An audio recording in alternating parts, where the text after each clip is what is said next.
Hey, welcome to the Confidence Cohort through ICM. This is session number 2, and we are talking about compassion today. But before we jump into compassion, let's do a little reflection from our first session, which was about clarity.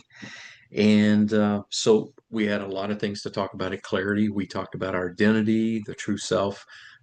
We talked about our purpose and plan. Where am I going and why does it matter? We talked about gaining insight and information. What do I need to understand and what I need to do to move forward. And then last point was literally moving forward. So make a decision, take action, and go get it done. So our question would be, did you do any of those from the previous session? You know, how did what any of those strategies that you tried to implement and get done? So, uh, Danelle, did you include any of those clarity strategies in your life since the previous session? And if so, you got anything to say about those clarity in your own personal life? Clarity is something I come back to often for many things. So it's very vital for confidence, but it's very vital in many other different ways too. So starting with clarity with before you start other things is super helpful. But what I have caught myself more and more is when I start using that phrase, I don't know what to do here, or Mm, I don't know how to do this. yeah. That for me has become a big indicator of I need clarity somewhere and I'm missing information somewhere about that process. And so anytime I catch myself saying that, I'm thinking, what do I need to go back to in the clarity strategies to start with? Now, sometimes that is simply going back and gathering more information that may be needed to gain the Hmm. confidence to move forward. But sometimes, as you're gaining that information, more questions start coming up, or fear starts coming up as well. And Yep. so you got to go back to some of those others. And one of those big ones is aligning with your true self Hmm. and going back to who am I really?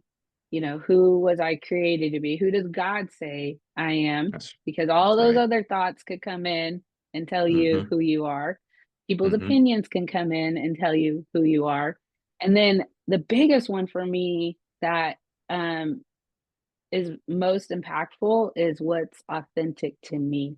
Because Mm, being authentic to me means I get back to who God created to me to be, who He says yeah. I am, and to Right. the true me. And when I start operating outside of that, it gets messy. It does. And imposter syndrome really starts creeping in. Hmm. And one of those situations is um, this year, I've been really focusing on building genuine connections. And so that keeps authenticity in the core of those connections, which means I have to be authentic to me as well and not pretending to be something I'm not when I'm around people or certain types of people. And Right. that's what I've kept in check. I had a lot of meetings last week with lots of different types of people and different groups of people, and you can feel inside of you wanting to be something to be accepted, right? Right. Right. And so it's going back and getting back in check with myself and reminding myself, be authentic to me. If you want genuine connections, you have to start with Hmm. authenticity. So that goes back with aligning with your true self True self. and Yeah. doing that. Hmm. Yeah. And then That's the so good. other strategies, you follow after that. Hmm. But yeah, I think you have to start there. And I think the battle, a lot of us, at least people that I coach and people I know, and even myself sometimes, that alignment to my true self, uh, my enemy will take me to my past. And Absolutely. I'll play in the pit there for a little bit until I'm reminded, the spirit will remind me that's not who you are. That's what you did, but that's not who you are. That's not who your creator says you are. So you have to go back to align to your true identity.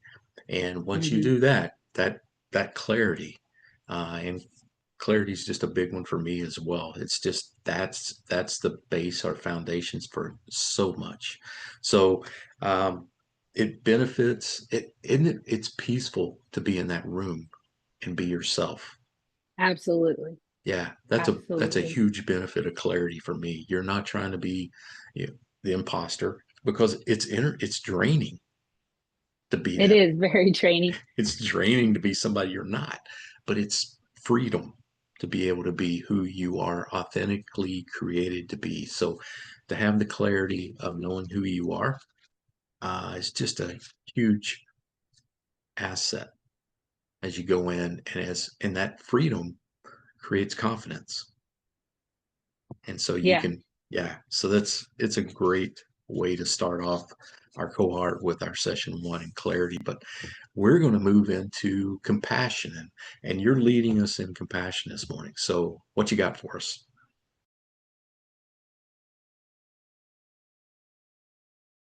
So compassion is one of my favorite topics to talk about with confidence next to clarity. And the reason compassion is so impactful for me is the parts of compassion that are there Hmm. and learning about those and then the impact from those parts of compassion. So let's go into those. So first let's start with getting some clarity on compassion and defining it. And you can look up definitions, you can search definitions, and there'll be some similarities in those definitions. And then there's, of course, some differences.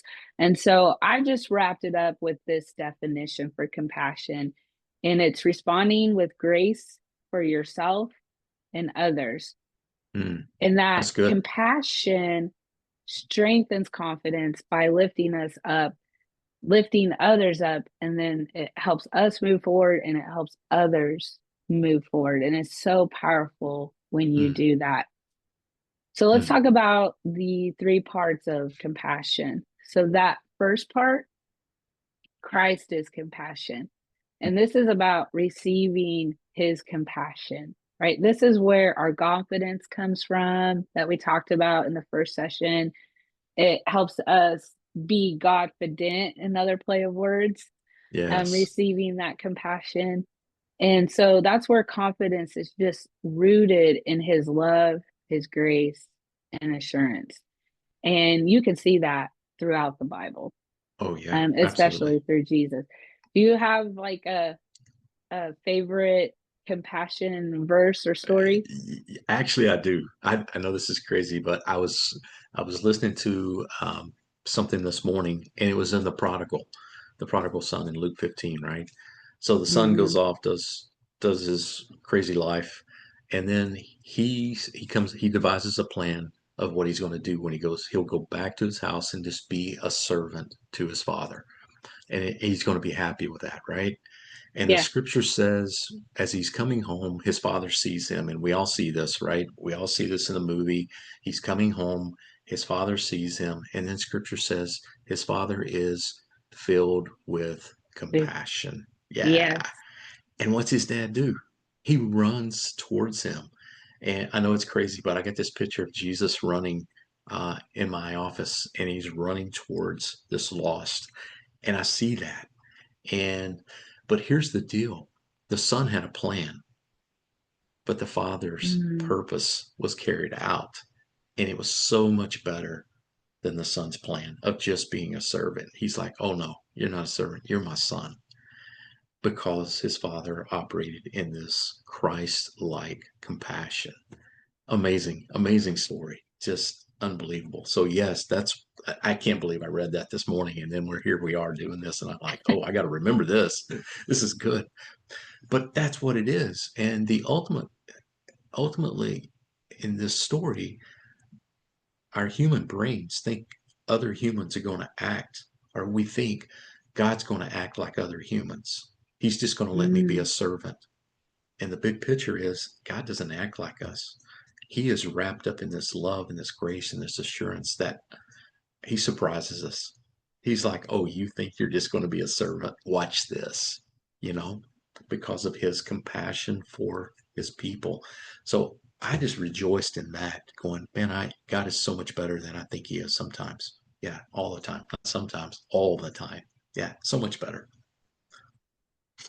That I love how compassion has passion in it, because passion is Yes. so powerful too. So Mm-hmm. combining that, so you see that loving kindness from God, especially in this story. So I can't imagine what that compassion from that father did to that son and even his confidence, because at that point when he was coming home, his confidence was shot. He was He gone. was at Yeah. the lowest of lows. He was eating with pigs right before Yes, that. exactly. Right. So Yeah. can you imagine what that type of compassion did for him Well, it when took he him from came home? shame, guilt, fear, all those things to our single greatest emotion of rejoicing and gladness that came boiling out of him. I can't imagine what it was like to Yeah. receive what he thought he was going to get was so good, just being a servant. But what he got was so much greater. Yeah, Oh, that's a great story. It was it is perfect a great story. timing. It was. It was awesome. Okay, let's move to the second part of compassion, and this is the inner compassion. So, this is about self compassion, Mm-hmm. and self compassion is a confidence booster. So, when we're critical and hard on ourselves, it quickly increases our insecurities and deflates our confidence. And I absolutely can be hard on myself. What about you? Never. Whatever. I mean, I used to go to the gym a lot. My trainer would look across at me and I'd be shaking my head. Nope, didn't do that one right. Didn't get that set in the way I was supposed to. And he's like, Scott, stop shaking your head. So yes, I'm a king at absolutely being hard on myself and critical. Make mistakes, make silly mistakes, and yes, I can downward spiral so quickly. Yeah. Yeah. You? How about yourself? Yes. So I used to say, I hope I'm not as bad as I used to be, but it still comes up. It still rises up, Mm-hmm. being self-critical. And I think as women too, we're more critical because there's so much more writing on our appearance around Mm-hmm. people, or it feels that way. Mm-hmm. And so we look at every aspect of ourselves in the mirror on the outside and on the inside as well. Wow. Yeah. And different things of, man, I wish my hair looked better than that. I wish it was a different color. The makeup's not matching, right? Like all the things, right? All the things. Yes. Um, so I used to say the worst thing I could say to my, or the worst thing that could be said to myself was said by myself.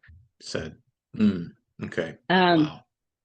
so just learning to catch myself and stop that cycle Mm. of saying Mm. those things to myself and changing to the good things about myself and appreciation about myself, Mm-hmm. which also works for others as well. But we'll get to that one on the next part. But Yeah. it starts with us first, how we treat ourselves. Mm-hmm. And so self compassion is simply giving ourselves grace as Grace. well. Mm-hmm. Yeah. I heard this the other day, and I'm going to switch it because it was all about diet and this, but I'm going to switch it. He said, what you eat in private, you wear in public, right? So if Mm, I'm knocking out a box of Oreos in private, that's going to show up somewhere, right? So, but I was just thinking what we say to ourselves in private, we also yeah. wear in public.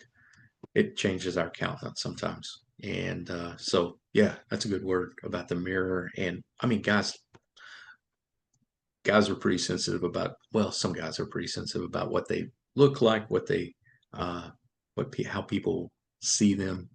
Um, so, but I don't think it's any comparison. I can't compare that to watching my wife trying to do better because she wants to look better. But anyway, that's a hard one, and that's one a lot of us talk about being hard on ourselves. Yeah.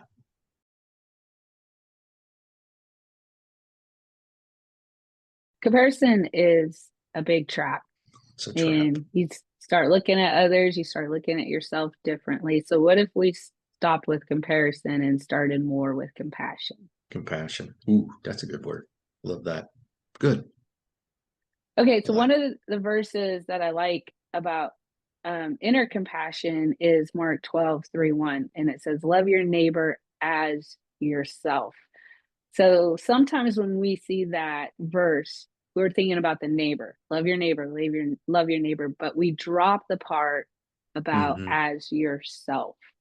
Yeah. So it starts with loving ourselves so that we can love our neighbors. Mm-hmm. Yeah. So So go ahead. go I'm ahead. sorry. I was No, going to I say, was going so to jump to the next part. how do you practice loving yourself? How do you practice that?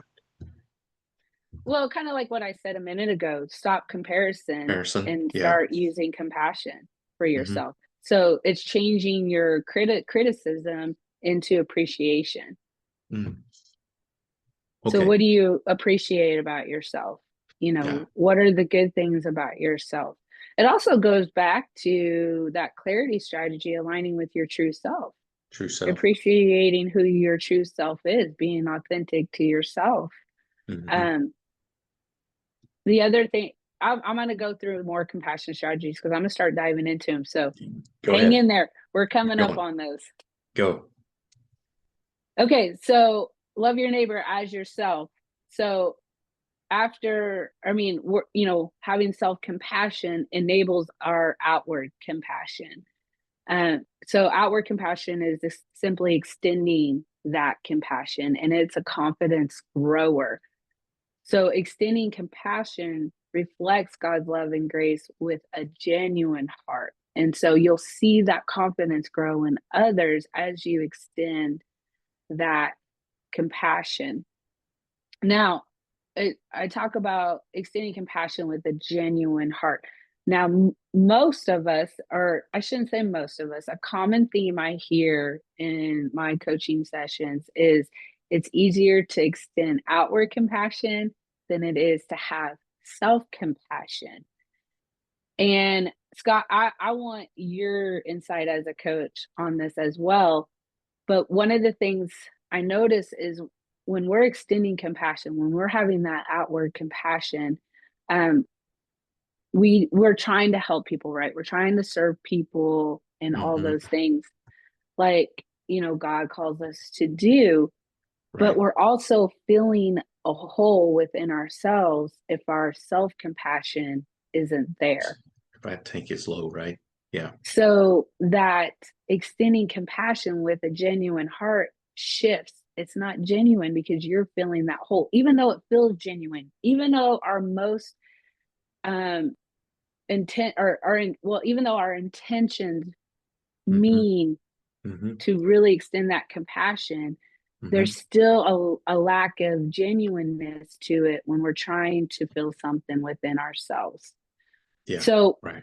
when we have our self compassion and we begin to extend it, now it's done with that genuine heart.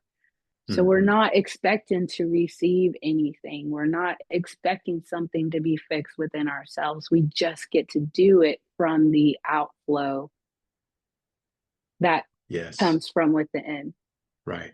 Right. Okay, so you give me your thoughts as a coach on that. Oh, absolutely. And here's the cool thing that, we can do it in our own strength, right? Without the full heart of loving ourselves. And it might be good. It might really help the person. Yeah.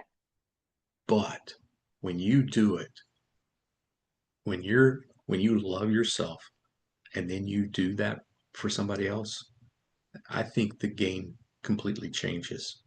The action may not even be the same action. You may help them in a totally different way than you would have even imagined on your own in your own self, as opposed to Yeah. doing it through God doing it through you.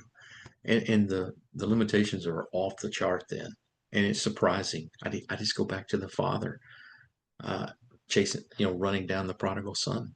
I mean, the son had one idea, the father had a totally different idea because he's doing it from complete passion, for his son, which I think the father had for himself, and then out of an overflow, it went to his son and blew his son away. Yeah. So I think when we do it like that, it can blow the other person away, and then it blows us away.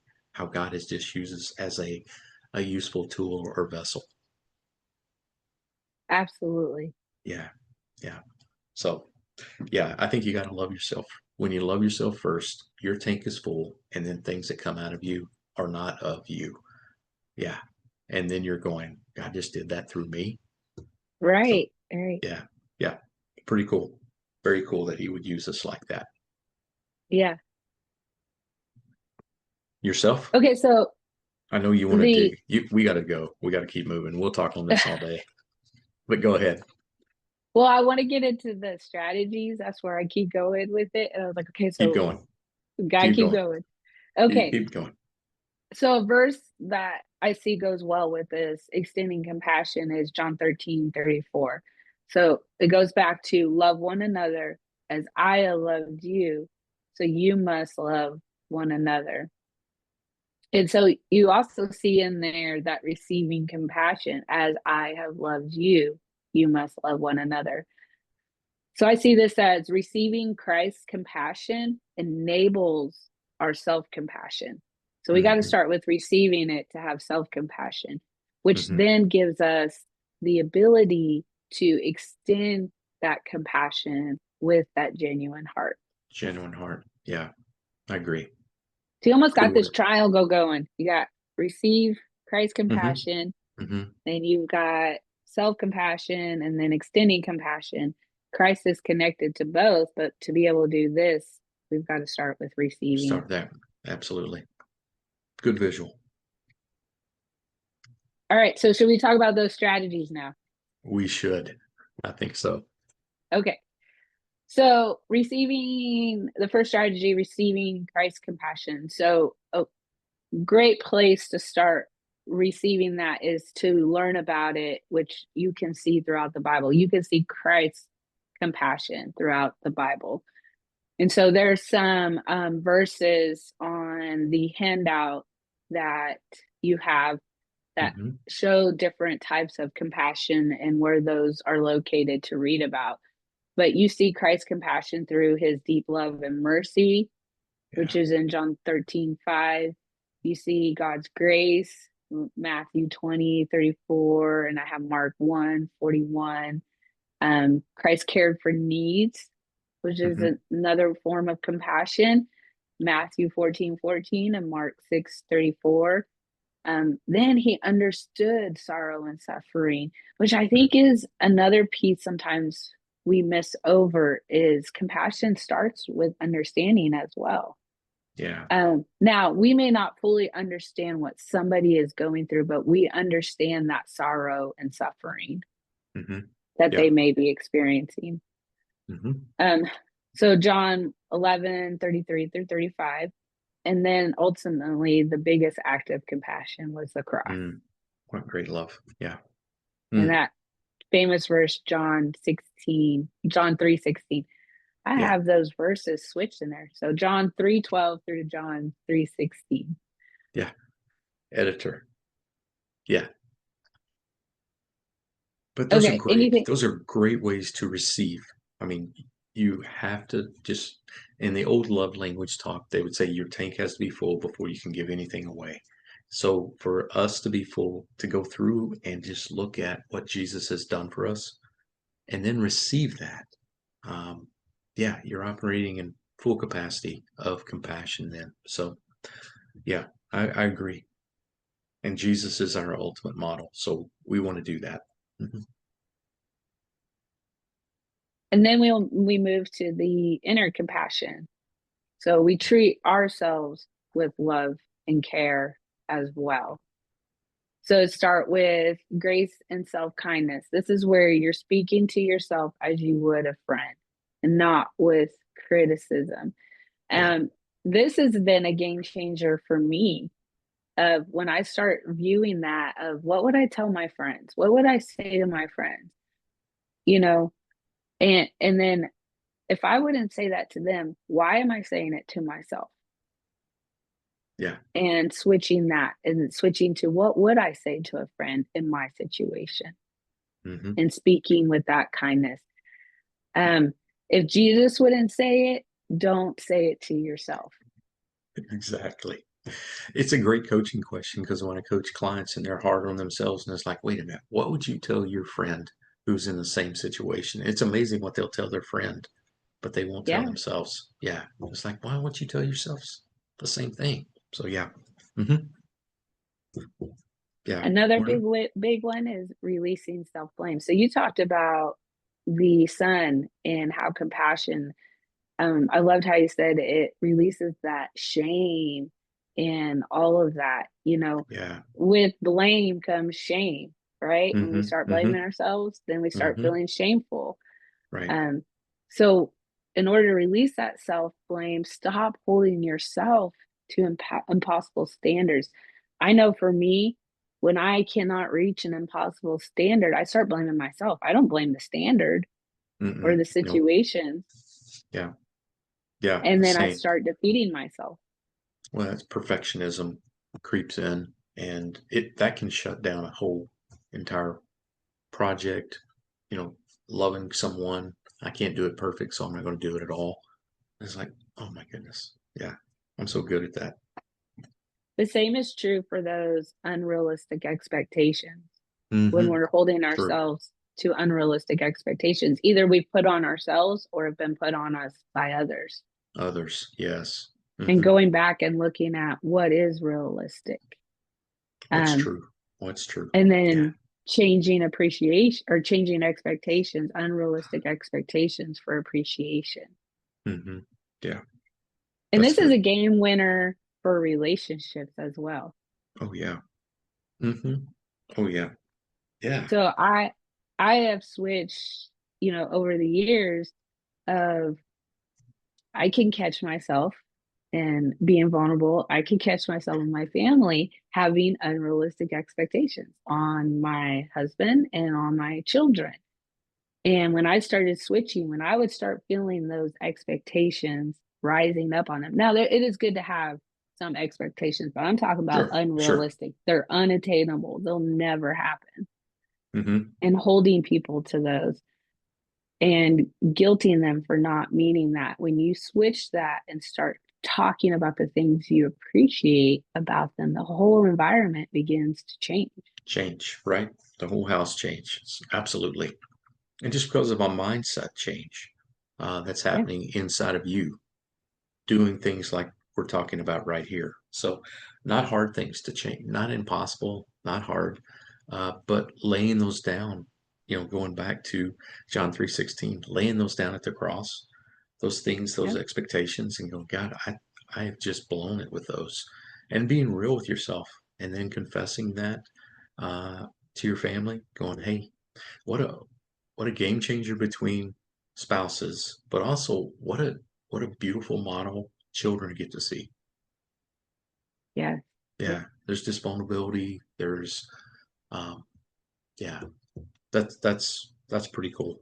Yeah, I love that. Okay. My favorite one for inner compassion is accepting compliments. So instead of dismissing these compliments as undeserved, Hmm. simply start with saying thank you. I've Hmm. heard through other groups about confidence that I've led through group coaching. Someone shared that they started saying, "Thank you, I receive that." So it's an Mm, actual action of taking in that compliment. Um, yeah. so there's so many times we get a compliment, even women, right? We go back to in the mirror and we're like, oh, our hair could be better in some way, right?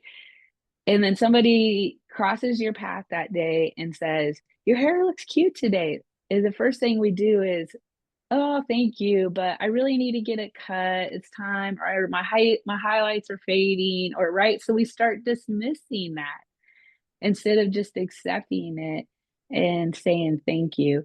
I had a grandmother in my life tell me one time, when you do not accept someone's compliment or gift that you give them, that they give you, you're Hmm. robbing them of their joy. in Joy. that. Is that not? So Yeah. you're robbing yourself and the person giving Person. you the compliment Hmm. when you dismiss it. Man. Yes. That's so true. Smart grandmother. Yeah. I love celebrating. I mean, we talked about celebrating back when we talked about clarity, just celebrating um, a win. And it doesn't have to be a big win. We think sometimes a win's got to be so miraculous. Hey, if you get, okay, I saw this happen this weekend at church. Somebody gave a compliment. Somebody said thank you and didn't add. I was thinking about that. And I know the person who said thank you. And if they would have they might have gotten into the car and go, I just received a compliment on my hair. Literally, the story you just told. And I know the girl. So, yeah, she lives in the house and she thinks her hair is a mess. And somebody complimented her on her hair. Oh, And she said, thank you. And I'm like, oh, that was so good because she struggles, and she's a typical girl and just struggles with that. And she just like, I'm like, did you just hear that? You get in the car and you go, they just talked about your hair and you were so concerned about it this morning. I mean, you just celebrate the little things. They're so good. And I think it just adds joy to your life. And you just thank God for, uh, the people who He puts in your life who do compliment you and don't tear you down.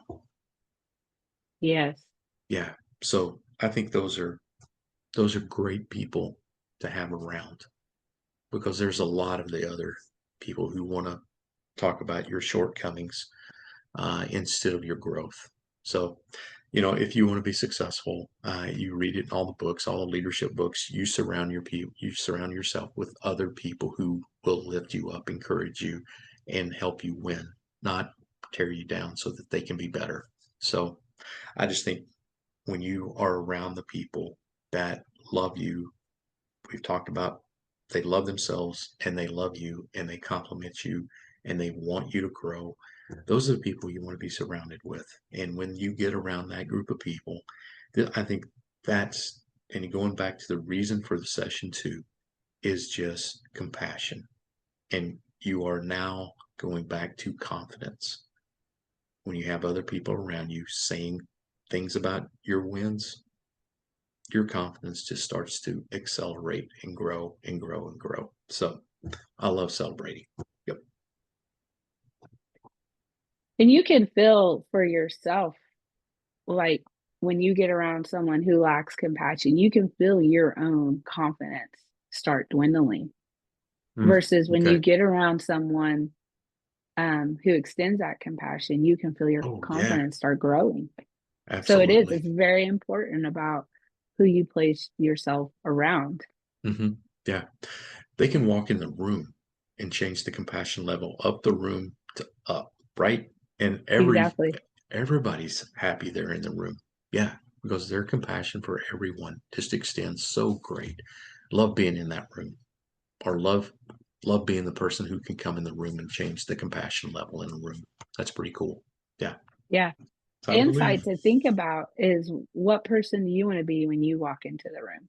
Yeah, yeah, change that level up. Yeah, yeah, bring it up, and that just starts. But that starts with you go back to your Christ in compassion and inner compassion. You love yourself. Those people love themselves, not not in a prideful ego way, but a true, authentic, genuine Christ-like love.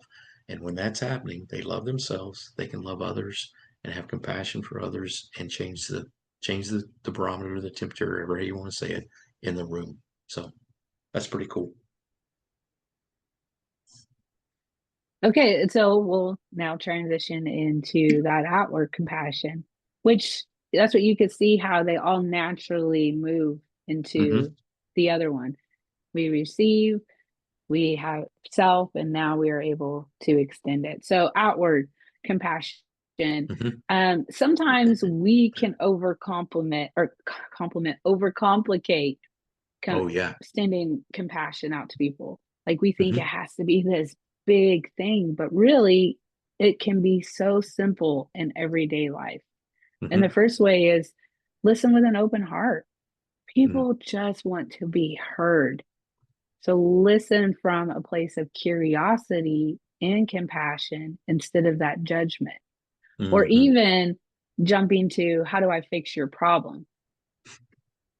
People are screaming to be heard right now.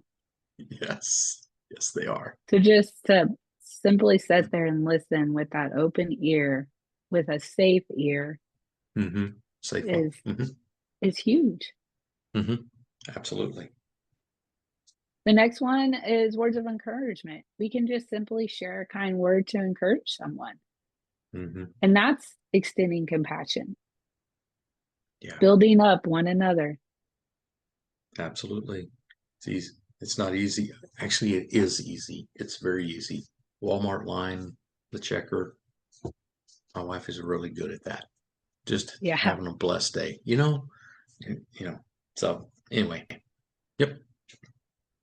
And then offer small gestures. So that could be a smile or it could be helping in a small way. There's power in a smile. Yeah. When you So, look across the room and smile at someone, hmm. that's a small gesture. And then helping in small ways. They don't have to be big ways, but Hmm. maybe it's helping the mom at Walmart with 20 bags of groceries and a handful of kids get out to their car. That's a small Hmm. way. Yes. Whatever that looks like for you around your everyday life. So Hmm. you don't have to look for the big ways, look for Hmm. those small ways. Hmm. Yep. They'll go a long ways. Absolutely. And then back to celebrating, but this is supporting growth. So this is encouraging and celebrating others' successes with them. So now you get to be that person that they come to celebrate with you, that Yeah. safe, compassionate person. Hmm. Yeah. And again, your leading line in this, keep it simple. Don't overcomplicate. Don't overthink it. Just keep it simple. Show up and just be who you are. Authentically you. Authentic. Yep. And that doesn't give you permission to be authentically mean you. You need to go back and receive that compassion Yeah. to Yeah. be Absolutely. the real authentic you. So Yeah. I think Exactly. sometimes that can get misinterpreted when we say just be you. Um, Hmm.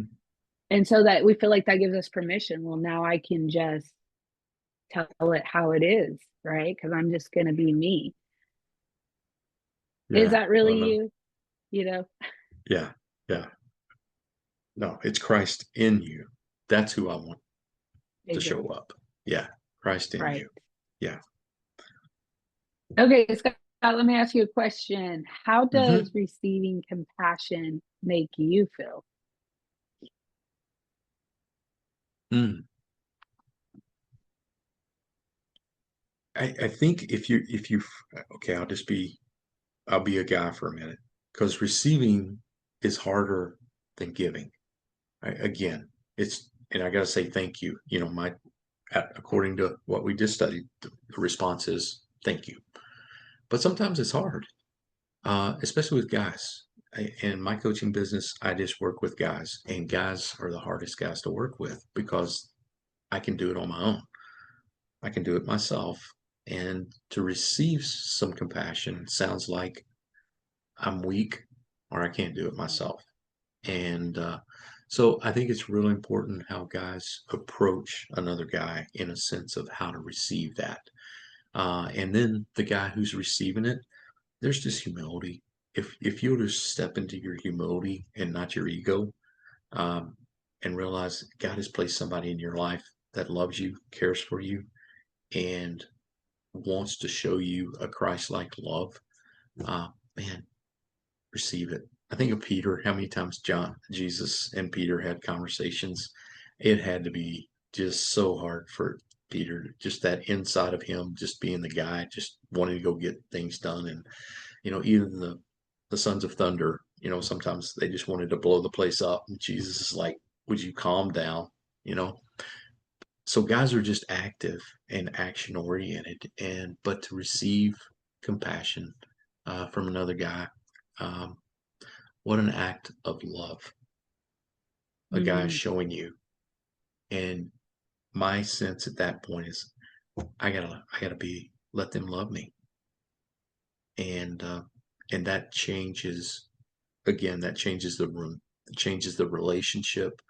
Um, it might be a start of a new relationship, or it might be just the growth of a current relationship you have that continues to grow and be strengthened and becomes more authentic and becomes more vulnerable as you grow together.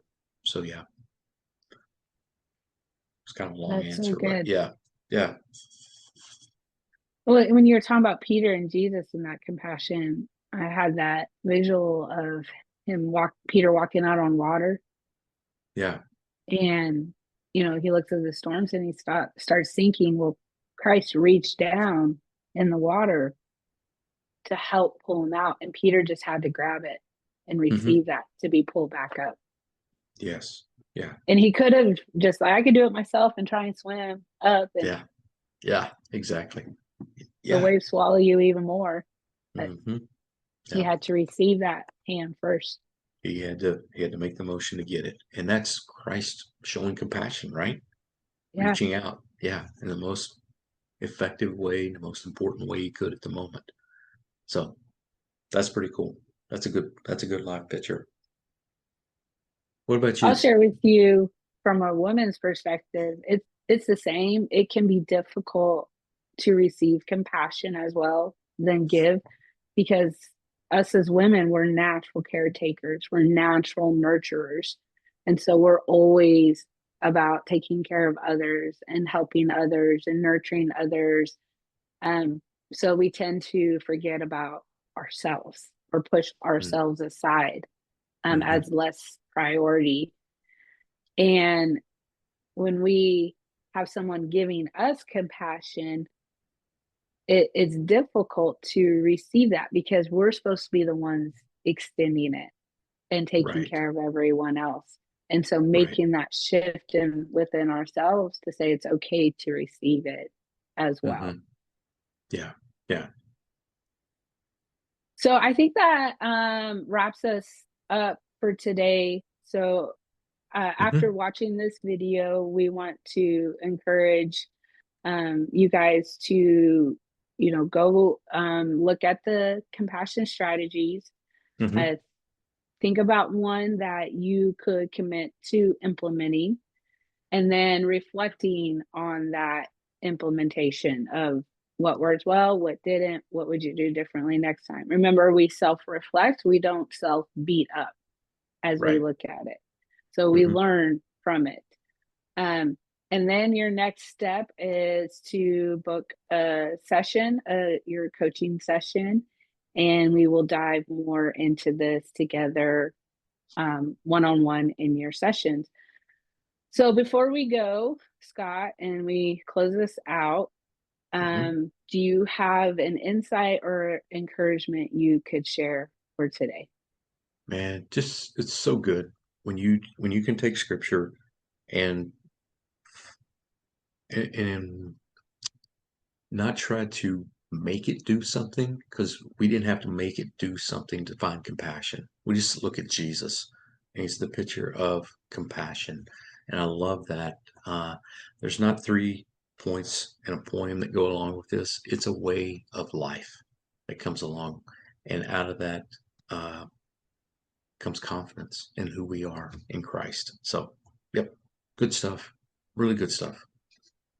There's power in compassion in many Yeah. ways, but it is definitely a way to strengthen confidence in yourself and in others. Hmm. Agreed. Absolutely. Yeah. Good job. And I hope our All right. people, our ladies who are watching, man, I hope they grab the notebook, grab the sheets, and have a good time figuring this out. Okay. Well, that's it for this session, and we will see you at your coaching session. Hmm. Bye.